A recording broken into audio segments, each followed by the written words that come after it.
In 2005, I decided to start a soda company here in Seattle. So as you imagine, in Seattle, you don't get to just start a company. It has to be revolutionary and game-changing. Thank you, Amazon, Microsoft, and Starbucks. But seriously, that is what I wanted to do. I wanted to change the way Americans drink soda. I wanted to revolutionize soda. So what does that mean? Well, basically, if you think about it, when you're drinking a soda these days, it's got about 150 to 200 calories. It's got anywhere from 12 to 20 artificial and weird ingredients in it. And you're basically drinking about the same kind of flavors for the last 100 years. But dry soda, on the other hand, is none of those things. Dry soda is about a quarter to a third of a regular calories of a regular soda, and it's all just pure cane sugar. Instead of 12 to 20 ingredients, it's got 4 ingredients. Thank you. Yes, very exciting. And you get to taste it at the intermission. And instead of the same old boring flavors like root beer and colas and lemon limes, we went way out on a limb and did lemongrass and juniper berry, cucumber, some really cool flavors like that. So what made me, back in 2005, when I had 4 little tiny children running around, make me think I could take on big soda? Well, it's because I believe in the power of people and the brilliance of teams. But to me, those teams have to work in a certain culture, which, the title of my talk, The Limitless Potential in a Culture of Generosity. It's not just a clever title. So what I'd like to do today is also go back down memory lane and talk about 3 different times in my life where I truly learned about what this culture of generosity means and how it impacts me as a leader at Dry Soda. And then I'd like to talk about 3 different times at Dry Soda. One, when we had a culture of generosity. Then, dun, dun, dun, when we did not have a culture of generosity, spoiler alert. And then when we got back to that, and what does that mean and look like today? So my hope is that you're inspired by that. You go back to your communities, classrooms, work, and maybe you can find your limitless potential as you create your own culture of generosity. So we're going back to 1976. So, and yes, that is me. So I grew up in a very funny little time in my life during Watergate on one side and Schoolhouse Rock's How a Bill Becomes a Law. So for the look of some of you weren't even born then, so you might not get that. But my Friday nights were spent listening to my parents talk about the corruption of Watergate, the corruption and the self-interest of Washington, D.C. And I woke up Saturday morning to watch How a Bill Becomes a Law. And if you've seen this, you know how stressful this is because it takes so much cooperation for a bill to become a law.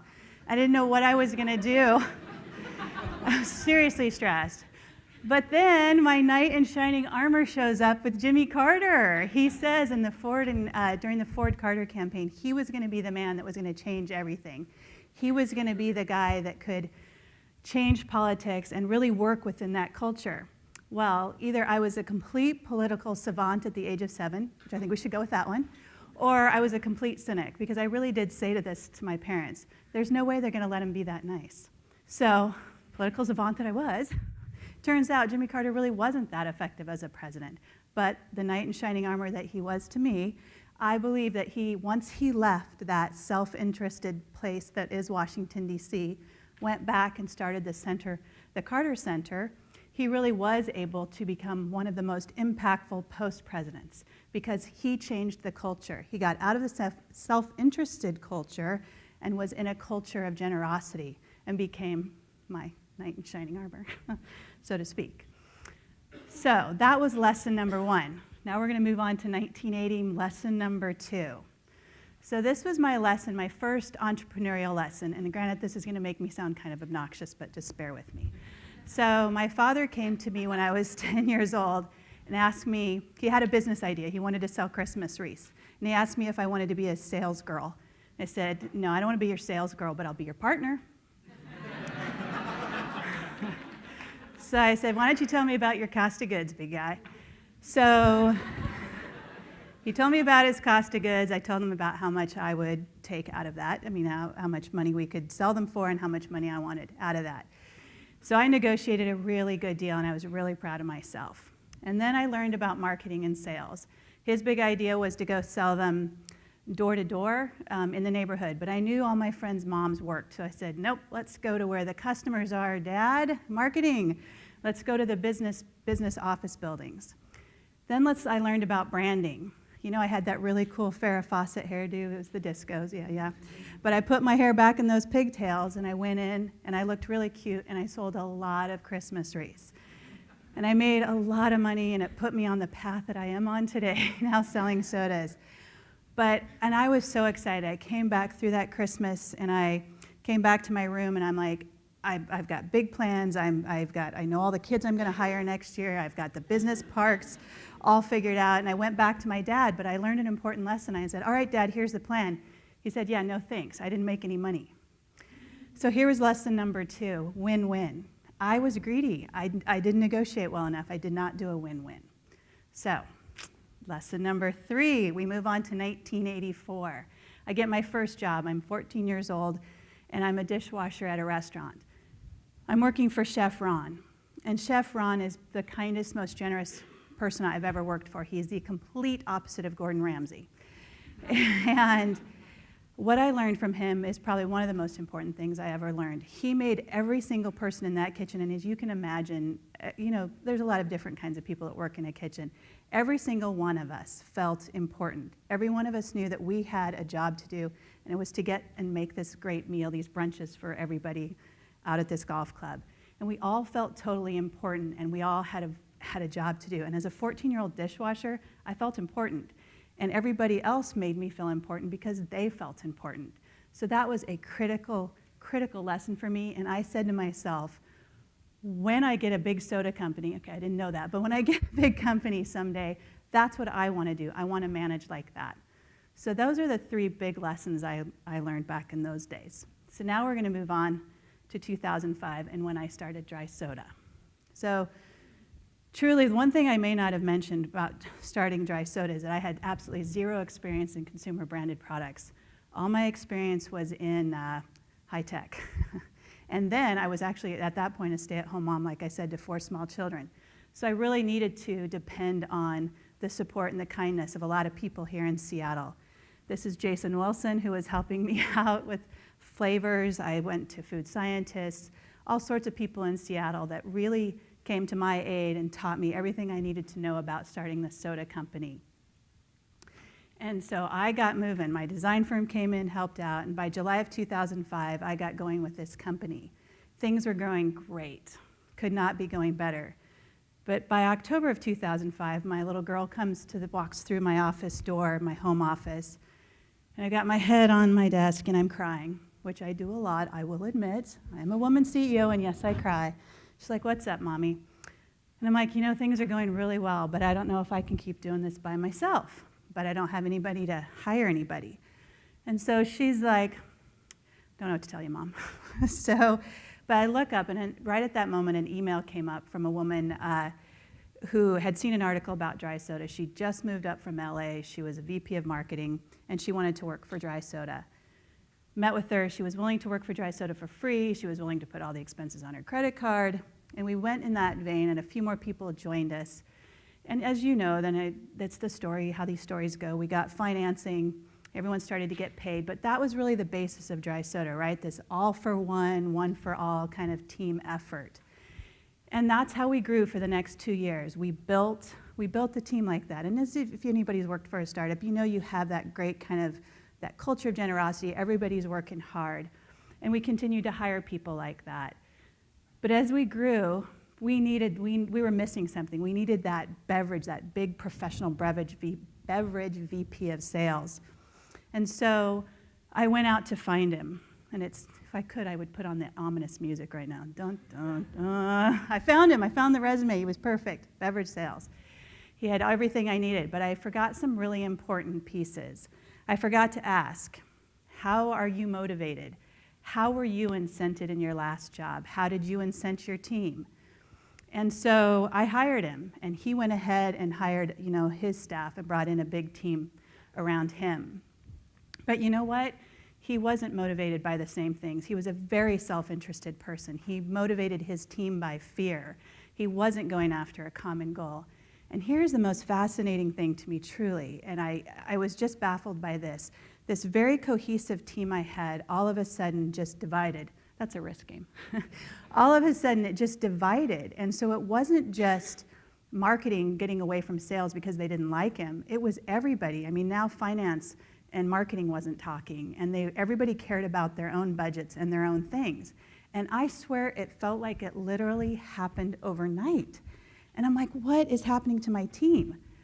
This is not the company, because I knew in my heart, we have an almost impossible goal going after Coke and Pepsi, and there's no way if I don't have this really cohesive team. I mean, look what happened to Jimmy Carter. So I'm like, come on. So I went to my board, and I said, you know what, I'm really concerned. They're like, what are you talking about? Sales are through the roof, you're fine. I'm like, clearly I did not communicate well enough on what I was saying there. So I went back and I'm like, no, this doesn't feel right. So I went and talked to some other CEOs, and they're like, oh yeah, par for the course, sales and marketing always hates each other. And I'm like, no, this can't be right. So I fired him. And thank you. I really actually wanted to put his picture with the circle through it, but they wouldn't let me. So anyway, that's fine. But the problem was that he had brought in his team. But the one thing that did happen is the recession in 2008 happened, and we lost some of our financing like many people did, and Dry Soda had to cut 90% of its sales and marketing. So now Dry has a clean slate, basically. We get to start over. Now I know that I had this culture of generosity, and then I got to this point, but somehow I had that and I lost it. And I didn't want that to happen again. So how do I make sure that never happens again? Because I know what absolutely has to happen here. It has to be impenetrable. So what do? Well, I know I need to bring in a VP of sales who's not like him, and I know I need to, we started to get very successful, as you can see here, but I know we need to, it's not just going to be this executive team, but I did bring in 2 executive team members because you're not going to mandate generosity. It needs to come from the bottom up because it's going to be contagious. So that's what we did. We started hiring, and it's those entry-level people and mid-level people. They're going to bring that in, and they're going to make it contagious, and they're going to make it impenetrable. So I guess the 2 questions would be, that if you were going to ask me, which is, were you successful, and then how did you do it? So the answer, I think, is yes, I think we were successful. I had a big proud moment a few weeks ago when we had our all-team meeting.